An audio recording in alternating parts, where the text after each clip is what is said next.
understanding cPanel. I wanted to talk a bit about cPanel. Depending on what host you go with, you may or may not have cPanel. cPanel is probably the most common web interface. Your hosting account is going to have management software to help run your host. So think of it kind of like, if you have a Windows computer. Windows, of course, is your operating system. That's essentially what cPanel is. So I just wanted to take a few videos and share some things about cPanel with you on how to do some things. The hosts that I recommended that you use, that just a couple that I threw out to you, they all use cPanel. So if you want things to be as easy as possible, go with them. Of course, if you don't have cPanel, you have something that's similar to cPanel, and you can still watch his videos and take something from it because, of course, they're going to be similar. Okay, here I am. I am logged into the cPanel of one of my hosting accounts. I just wanted to go through the most common things that I think that you should know. One of the really nice things about cPanel is that there are actual video tutorials. So even though I am a starting point for you, you can go through and view these as well, done by cPanel themselves, which is actually really cool. They didn't have to do that, and they did, so that's nice. Okay, so let's go ahead and start here. Email accounts. This is where we can set up the email accounts for the host. What this means is that for every host, every account that you can have email accounts underneath it. And when you sign up for your hosting account, you were given specifics, how many emails you can have per account. So make sure that you're aware of that. But let's say you can create your emails to be whatever you want. So it could be your name, and then you create your password, and bam, you have an account. And that's it.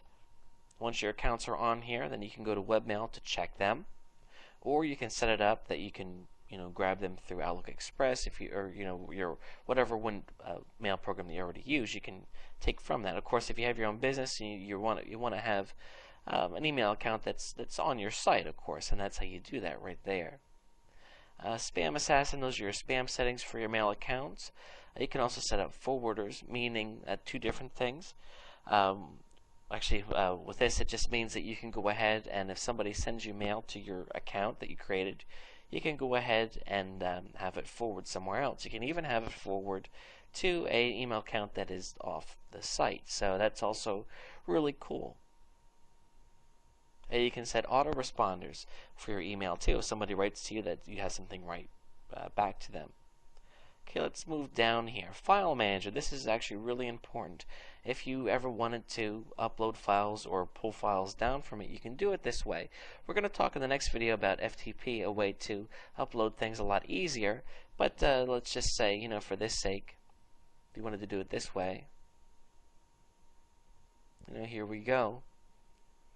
And it goes ahead and it shows you all the files, and from here you can download files, you can edit files, all different kinds of things. Kind of like similar to Windows File Manager.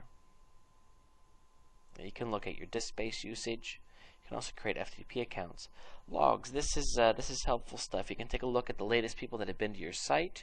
I like to use AW Stats because this is a really nice stats program. This is a domain that I really don't use, so there's not going to be many people that have came here. You can see I started it with good intentions but didn't really do anything with it. But you can go ahead and these stats break things down. You can see how people found your site, and how long they are on each page, and how many people came on what day. It's pretty cool stuff, and certainly important if you want to study how well your site is performing and where people came from, and of course why. You can also download your stats to analyze them in an external program. You can also password protect things. We can create subdomains, add-on domains, redirects. If your hosting account came with databases, here is the MySQL database, which is really important. And then we have software here. Oftentimes, even if you don't have Fantastico, which this account actually doesn't, even though I told you you need it, how about that? Here we can do things like set up a clock or a guest book.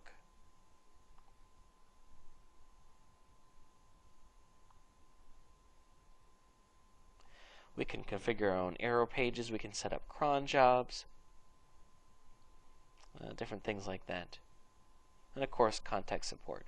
So that's essentially cPanel and how it works. I would encourage you to get in there and get comfortable. In the next video, we're going to talk about once you have your website files, how do you get them onto your hosting account. And even though you can do that through File Manager, I'm going to suggest that you do it with an FTP program. It doesn't cost anything, and I will see you in that video. I'll see you there.